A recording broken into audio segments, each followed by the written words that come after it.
Just explain to me the significance of why you'd go, well, hang on, they had that many times more people get COVID that weren't vaccinated compared to those that were. And that to most people, including our Prime Minister and governments all around the world and medical authorities all around the world, was utterly convincing because we heard that 95% figure endlessly. But you shake your head and say, what? Explain to me why you would say, what? Yeah, well, you're a very good interviewer because the answer to that question is on page 42 of the document that they submitted. They had this tiny little paragraph and it said, so those 170 had all had COVID tests to determine, like PCR tests to determine whether they had COVID.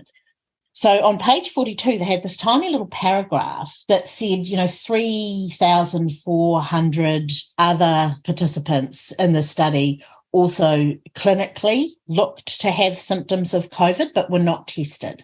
And when they divided up those people into the vaccinated arm and the unvaccinated arm, if they'd done the same analysis on those people, then the vaccine would have shown to be somewhere between 19 and 29% effective. Oh, my goodness.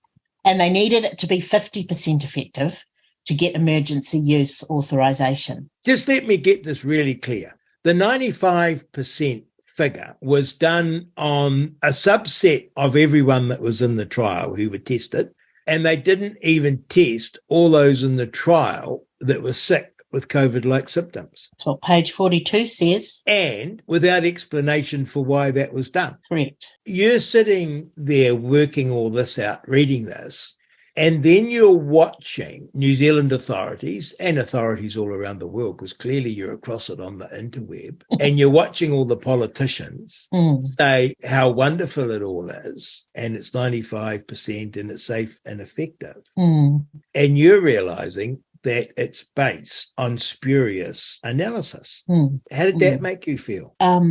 Oh, interesting question. It made me feel really scared because for the first time in my life, I mean, we all sort of go, I'm for National or I'm for Labour or I'm for this or I'm for that.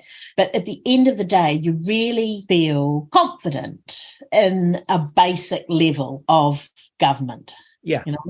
And it made me feel really scared because I thought, this isn't the sort of society that I thought I lived in.